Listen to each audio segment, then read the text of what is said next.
जय श्री कृष्ण। श्रीमद्भागवत महापुराण प्रथम खंड सप्तम स्कंद नौवां अध्याय।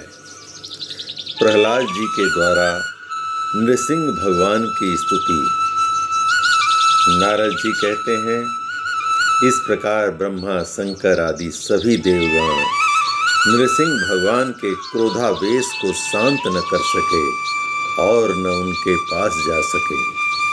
किसी को उसका ओर छोर दिखता ही नहीं था। देवताओं ने उन्हें शांत करने के लिए स्वयं लक्ष्मी जी को भेजा। उन्होंने जाकर जब नृसिंह भगवान का वह महान अद्भुत रूप देखा, तब भयवश वे भी उनके पास तक न जा सकीं। उन्होंने ऐसा अनूठा रूप न कभी देखा था, न कभी सुना था। तब ब्रह्मा जी ने अपने पास ही खड़े प्रहलाद को यह कहकर भेजा कि बेटा, तुम्हारे पिता पर ही तो भगवान कुपित हुए थे। अब तुम ही उनके पास जाकर उन्हें शांत करो। भगवान के परम प्रेमी प्रहलाद जो आज्ञा कहकर और धीरे से भगवान के पास जाकर हाथ जोड़ पृथ्वी पर साष्टांग लौट गए। नृसिंह भगवान ने देखा कि नन्हा सा बालक मेरे चरणों के पास पड़ा हुआ है। उनका हृदय दया से भर गया। उन्होंने प्रहलाद को उठाकर उनके सिर पर अपना वह कर कमल रख दिया जो काल्प सर्प से भयभीत पुरुषों को अभय दान करने वाला है। भगवान के कर कमलों का स्पर्श होते ही उनके बचे खुचे अशुभ संस्कार भी झड़ गए। तत्काल उन्हें परम तत्व का साक्षात्कार हो गया। उन्होंने बड़े प्रेम और आनंद में मगन होकर भगवान के चरण कमलों को अपने हृदय में धारण किया। उस समय उनका सारा शरीर पुलकित हो गया। हृदय में प्रेम की धारा प्रवाहित होने लगी और नेत्रों से आनंद आंसू झरने लगे। प्रहलाद जी भावपूर्ण हृदय और निर्निमेष नयनों से भगवान को देख रहे थे। भाव समाधि से स्वयं एकाग्र हुए मन के द्वारा उन्होंने भगवान के गुणों का चिंतन करते हुए प्रेम गदगद वाणी से स्तुति की। प्रहलाद जी बोले, ब्रह्मा आदि देवता, ऋषि, मुनि और सिद्ध पुरुषों की बुद्धि निरंतर सत्व गुण में ही स्थित रहती है। फिर भी वे अपनी धारा प्रवाह स्तुति और अपने विविध गुणों से आपको अब तक भी संतुष्ट नहीं कर सके। फिर मैं तो घोर असुर जाति में उत्पन्न हुआ हूँ, क्या आप मुझसे संतुष्ट हो सकते हैं? मैं समझता हूँ कि धन, कुलीनता, रूप, तप, विद्या, ओज, तेज, प्रभाव, बल, पौरुष, बुद्धि और योग, ये सभी गुण परम पुरुष भगवान को संतुष्ट करने में समर्थ नहीं है। परंतु भक्ति से तो भगवान गजेंद्र पर भी संतुष्ट हो गए थे। मेरी समझ से इन 12 गुणों से युक्त ब्राह्मण भी यदि भगवान कमलनाभ के चरण कमलों से विमुख हो तो उससे वह चंडाल श्रेष्ठ है, जिसने अपने मन, वचन, कर्म, धन और प्राण भगवान के चरणों में समर्पित कर रखे हैं। क्योंकि वह चांडाल तो अपने कुल तक को पवित्र कर देता है और बड़प्पन का अभिमान रखने वाला वह ब्राह्मण अपने को भी पवित्र नहीं कर सकता। सर्वशक्तिमान प्रभु अपने स्वरूप के साक्षात्कार से ही परिपूर्ण है। उन्हें अपने लिए क्षुद्र पुरुषों से पूजा ग्रहण करने की कोई आवश्यकता नहीं है। वे करुणा बस ही भोले भक्तों के हित के लिए उनके द्वारा की हुई पूजा स्वीकार कर लेते हैं। जैसे अपने मुख का सौंदर्य दर्पण में दिखने वाले प्रतिबिंब को भी सुंदर बना देता है, वैसे ही भक्त भगवान के प्रति जो सम्मान प्रकट करता है वह उसे ही प्राप्त होता है। इसलिए सर्वथा अयोग्य और अनाधिकारी होने पर भी मैं बिना किसी शंका के अपनी बुद्धि के अनुसार सब प्रकार से भगवान की महिमा का वर्णन कर रहा हूँ। इस महिमा के गान का ही प्रभाव है कि अविद्यावश संसार चक्र में पड़ा हुआ जीव तत्काल पवित्र हो जाता है। भगवान, आप सत्व गुण के आश्रय हैं। ये ब्रह्मा आदि सभी देवता आपके आज्ञाकारी भक्त हैं। ये हम दैत्यों की तरह आपसे द्वेष नहीं करते। प्रभु, आप बड़े बड़े सुंदर सुंदर अवतार ग्रहण करके इस जगत के कल्याण एवं अभ्युदय के लिए तथा उसे आत्मानंद की प्राप्ति कराने के लिए अनेकों प्रकार की लीलाएं करते हैं। जिस असुर को मारने के लिए आपने क्रोध किया था वह मारा जा चुका है। अब आप अपना क्रोध शांत कीजिए। जैसे भिक्षु और सांप की मृत्यु से सज्जन भी सुखी होते हैं, वैसे इस दैत्य के संहार से सभी लोगों को बड़ा सुख मिला है। अब सब आपके शांत स्वरूप के दर्शन की बाट जोह रहे हैं। हे नृसिंह देव, भय से मुक्त होने के लिए भक्त जन आपके इस रूप का स्मरण करेंगे। परमात्मन, आपका मुख बड़ा भयावना है। आपकी जीभ लप लपा रही है। आंखें सूर्य के समान हैं। भौहें चढ़ी हुई हैं। बड़ी पैनी दाढ़ें हैं। आंतों की माला खून से लथपथ गर्दन के बाल, बरछे की तरह सीधे खड़े कान और दिग्गजों को भी भयभीत कर देने वाली सिंहनाद एवं शत्रुओं को फाड़ डालने वाले आपके नखों को देखकर मैं तनिक भी भयभीत नहीं हुआ हूँ। हे दीन बंधो, मैं भयभीत हूँ तो केवल इस असह्य और उग्र संसार चक्र में पीसने से। मैं अपने कर्म पासों से बंधकर इन भयंकर जंतुओं के बीच में डाल दिया गया हूँ। हे मेरे स्वामी, आप प्रसन्न होकर मुझे कब अपने उन चरण कमलों में बुलाएंगे जो समस्त जीवों की एकमात्र शरण और मोक्ष स्वरूप है। अनंत, मैं जिन जिन योनियों में गया उन सभी योनियों में प्रिय के वियोग और अप्रिय के संयोग से होने वाले शोक की आग में झुलसता रहा। उन दुखों को मिटाने की जो दवा है वह भी दुख स्वरूप ही है।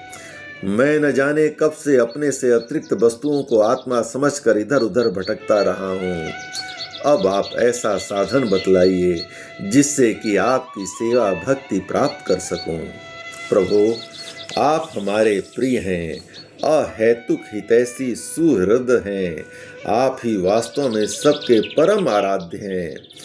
मैं ब्रह्मा जी के द्वारा गाई हुई आपकी लीला कथाओं का गान करता हुआ बड़ी सुगमता से राग आदि प्राकृत गुणों से मुक्त होकर इस संसार की कठिनाइयों को पार कर जाऊंगा, क्योंकि आपके चरण युगलों में रहने वाले भक्त परमहंस महात्माओं का संग तो मुझे मिलता ही रहेगा। भगवान नृसिंह, इस लोक में दुखी जीवों का दुख मिटाने के लिए जो उपाय माना जाता है वह आपकी उपेक्षा करने पर एक क्षण के लिए ही होता है। यहाँ तक कि माँ बाप बालक की रक्षा नहीं कर सकते, औषधि रोग नहीं मिटा सकती और समुद्र में डूबते हुए को नौका नहीं बचा सकती। सत्वादि गुणों के कारण भिन्न भिन्न स्वभाव के जितने भी ब्रह्मादि श्रेष्ठ और कालादि कनिष्ठ करता हैं, उनको प्रेरित करने वाले आप ही हैं।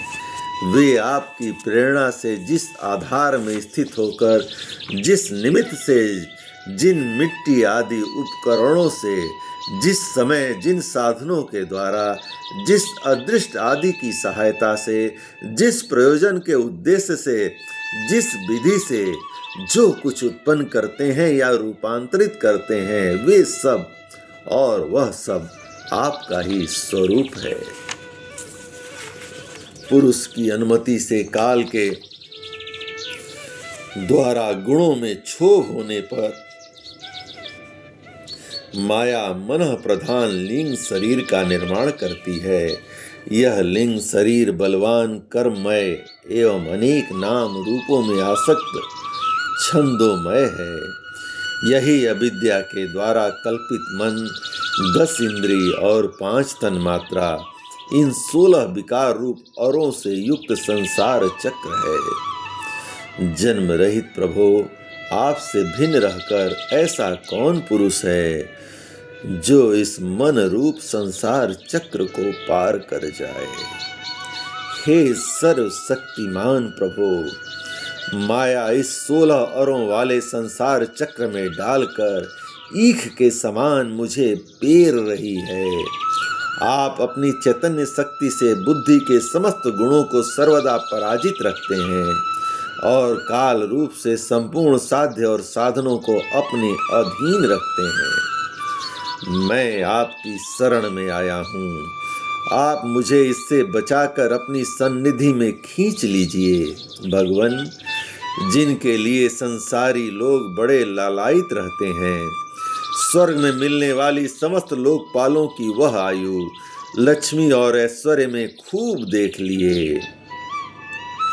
जिस समय मेरे पिता तनिक क्रोध करके हंसते थे और उससे उनकी भौहें थोड़ी टेढ़ी हो जाती थीं, तब उन स्वर्ग की संपत्ति के लिए कहीं ठिकाना नहीं रह जाता थे।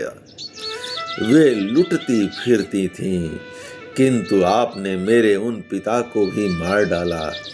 इसलिए मैं ब्रह्मलोक तक की आयु, लक्ष्मी, ऐश्वर्य और इंद्रिय भोग, जिन्हें संसार के प्राणी चाहा करते हैं,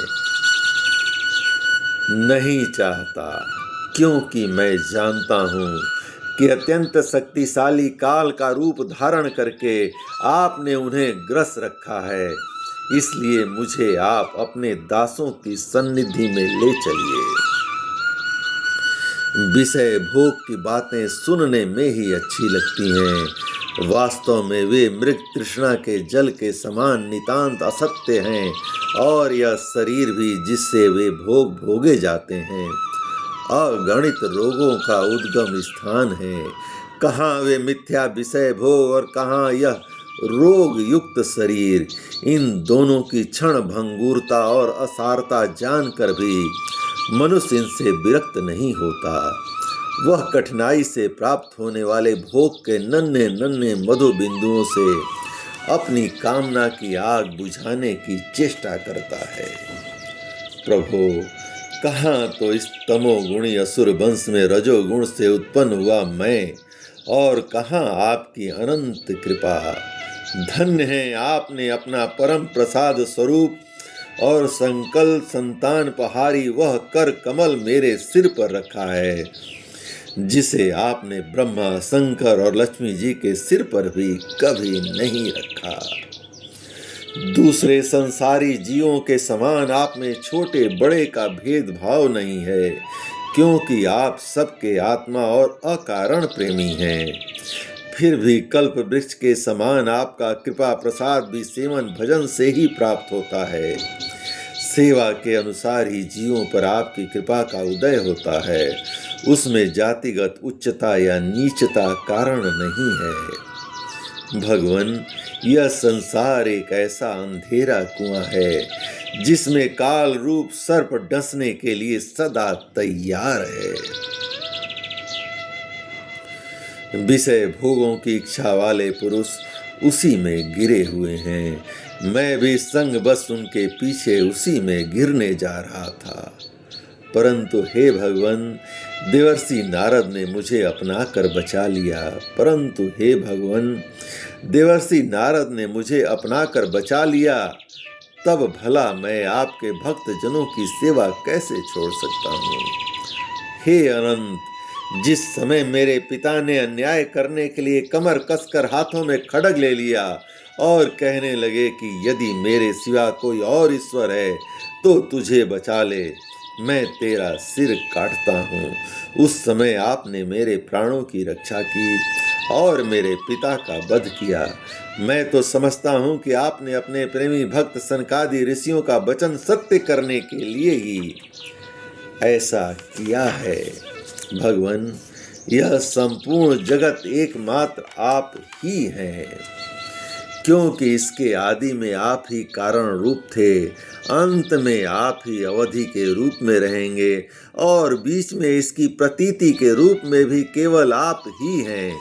आप अपनी माया से गुणों के परिणाम स्वरूप इस जगत की सृष्टि करके इसमें पहले से विद्यमान रहने पर भी प्रवेश की लीला करते हैं और उन गुणों से युक्त होकर अनेक मालूम पड़ रहे हैं। भगवान, वह जो कुछ कार्य कारण के रूप में प्रतीत हो रहा है वह सब आप ही हो और इससे भिन्न भी आप ही हैं।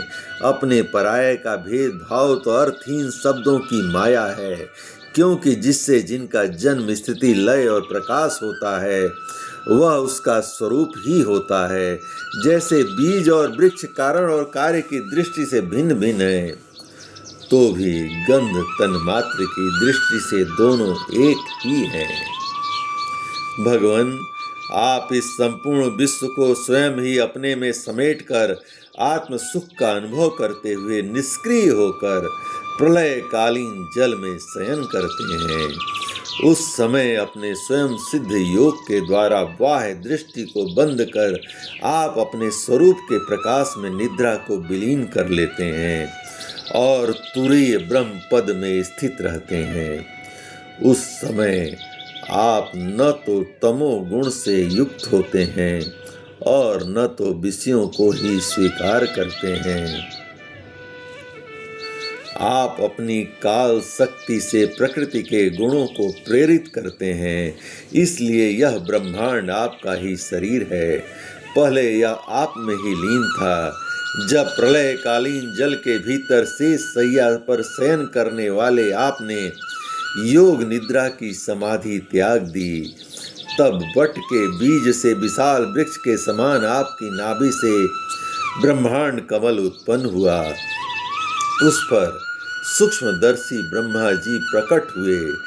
जब उन्होंने कमल के सिवा और कुछ भी दिखाई न पड़ा, जब उन्हें कमल के सिवा और कुछ भी दिखाई नहीं पड़ा, तब अपने में बीज रूप से व्याप्त आपको वे न जान सके और आपको अपने से बाहर समझकर जल के भीतर घुसकर 100 वर्षों तक ढूंढते रहे, परंतु वहां उन्हें कुछ नहीं मिला। यह ठीक ही है, क्योंकि अंकुर उग आने पर उसमें व्याप्त बीज को कोई बाहर अलग कैसे देख सकता है। ब्रह्मा जी को बड़ा आश्चर्य हुआ। वे हार कर कमल पर बैठ गए। बहुत समय बीतने पर तीव्र तपस्या करने से जब उनका हृदय शुद्ध हो गया, तब उन्हें भूत, इंद्रिय और अंतःकरण अपने शरीर में ही ओतप्रोत रूप से स्थित आपके सूक्ष्म रूप का साक्षात्कार हुआ। ठीक वैसे ही जैसे पृथ्वी में व्याप्त उसकी अति सूक्ष्म तन मात्रा गंध का होता है। विराट पुरुष सहस्त्रों मुख, चरण, सिर, हाथ, जंघा, नासिका, मुख, कान, नेत्र, आभूषण और आयुधों से संपन्न था। 14 लोक उसके विभिन्न अंगों के रूप में शोभायमान थे। वह भगवान की एक लीलामयी मूर्ति थी। उसे देखकर ब्रह्मा जी को बड़ा आनंद हुआ। रजोगुण और तमोगुण रूप मधु और कैटभ नाम के 2 बड़े बलवान दैत्य थे। जब वे वेदों को चुरा कर ले गए, तब आपने हयग्रीव अवतार ग्रहण किया और उन दोनों को मारकर सत्व गुण रूप श्रुतियां ब्रह्मा जी को लौटा दी। वह सत्व गुण ही आपका अत्यंत प्रिय शरीर है। महात्मा लोग वर्णन करते हैं, ऐसा ही वर्णन करते हैं। हे पुरुषोत्तम, इस प्रकार आप मनुष्य, पशु, पक्षी, ऋषि, देवता और मत्स्य आदि अवतार लेकर लोकों का पालन तथा विश्व के द्रोहियों का संहार करते हैं। इन अवतारों के द्वारा आप प्रत्येक युग में उसके धर्मों की रक्षा करते हैं। कलयुग में आप छिपकर गुप्त रूप से ही रहते हैं, इसलिए आपका नाम त्रियुग भी है। हे वैकुंठनाथ, मेरे मन की बड़ी दुर्दशा है। वह पाप वासनाओं से तो कलुषित है ही, स्वयं भी अत्यंत दुष्ट है। वह प्रायः ही कामनाओं के कारण आतुर रहता है और हर्ष, शोक, भय और लोक परलोक, धन, पत्नी, पुत्र आदि की चिंताओं से व्याकुल रहता है। इसे आपकी लीला कथाओं में तो रस ही नहीं मिलता। इसके मारे मैं दीन हो रहा हूँ।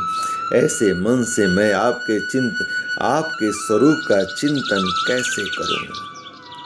हे अच्युत, यह कभी न खाने वाली जीभ मुझे स्वादिष्ट रसों की ओर खींचती रहती है।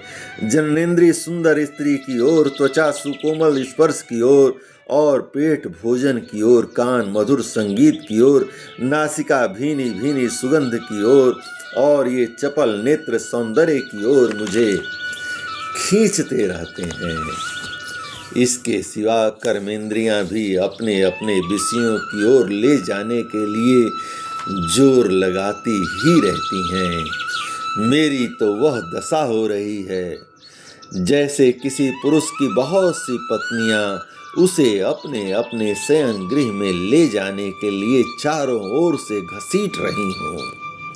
इस प्रकार यह जीव अपने कर्मों के बंधन में पड़कर इस संसार रूप बैतरणी नदी में गिरा हुआ है। जन्म से मृत्यु, मृत्यु से जन्म और दोनों के द्वारा कर्म भोग करते करते यह भयभीत हो गया है। यह अपना है, यह पराया है।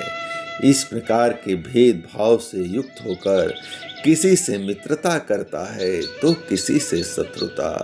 आप इस मूढ़ जीव जाति की यह दुर्दशा देखकर करुणा से द्रवित हो जाइए। इस भव नदी से सर्वदा पार रहने वाले भगवान, इन प्राणियों को भी अब पार लगा दीजिए। जगत गुरु, आप इस सृष्टि की उत्पत्ति, स्थिति तथा पालन करने वाले हैं। ऐसी अवस्था में इन जीवों को इस भव नदी के पार उतार देने में आपका क्या प्रयास है? दीन जनों के परम हितैषी प्रभो, भूले भटके मूढ़ ही महान पुरुषों के विशेष अनुग्रह पात्र होते हैं। हमें उसकी कोई आवश्यकता नहीं है, क्योंकि हम आपके प्रिय जनों की सेवा में लगे रहते हैं। इसलिए पार जाने की हमें कोई चिंता ही नहीं होती। परमात्मन, इस भव बैतरणी से पार उतरना दूसरे लोगों के लिए अवश्य ही कठिन है, परंतु मुझे तो इससे तनिक भी भय नहीं है, क्योंकि मेरा चित्त इस बैतरणी में नहीं, आपकी उन लीलाओं के गान में मग्न रहता है जो स्वर्गीय अमृत को भी तिरस्कृत करने वाली परमात्मा स्वरूप है।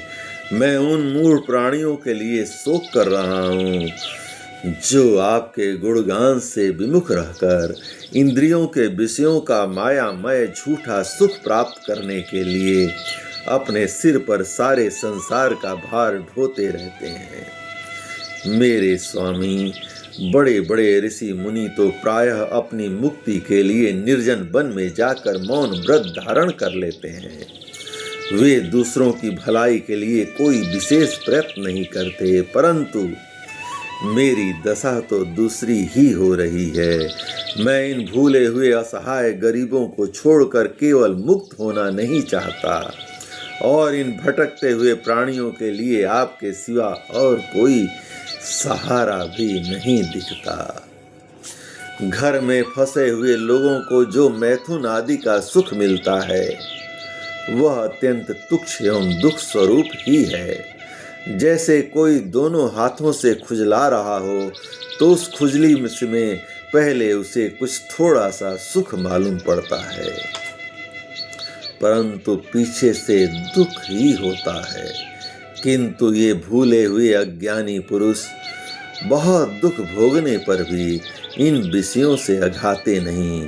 इसके विपरीत धीर पुरुष जैसे खुजलाहट को सह लेते हैं, वैसे ही कामादि वेगों को भी सह लेते हैं।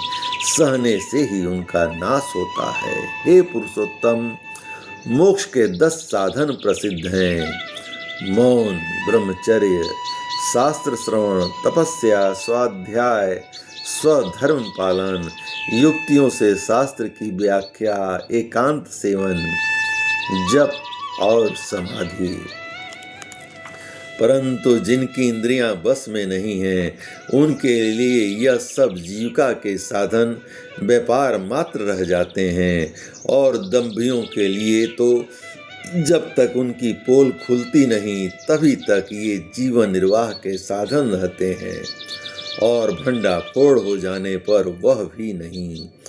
वेदों ने बीज और अंकुर के समान आपके दो रूप बताए हैं, कार्य और कारण।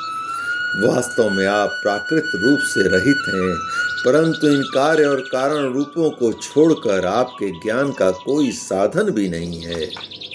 काष्ठ मंथन के द्वारा जिस प्रकार अग्नि प्रकट हो जाती है, उसी प्रकार योगी जन भक्ति योग की साधना से आपको कार्य और कारण दोनों में ही ढूंढ निकालते हैं, क्योंकि वास्तव में ये दोनों आपसे पृथक नहीं हैं, आपके स्वरूप ही हैं। हे अनंत प्रभो, वायु, अग्नि, पृथ्वी, आकाश, जल, पंच तन मात्राएं, प्राण, इंद्री, मन, चित्त, अहंकार, संपूर्ण जगत एवं सगुण और निर्गुण सब कुछ केवल आप ही हैं। और तो क्या, मन और वाणी के द्वारा जो कुछ निरूपण किया गया है वह सब आपसे पृथक नहीं है।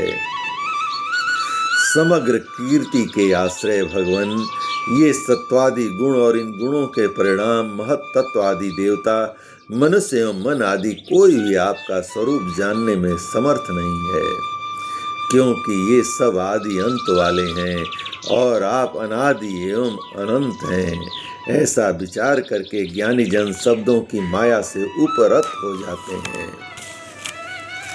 परम पूज्य आपकी सेवा के 6 अंग हैं: नमस्कार, स्तुति, समस्त कर्मों का समर्पण, सेवा, पूजा, चरण कमलों का चिंतन और लीला कथा का श्रवण।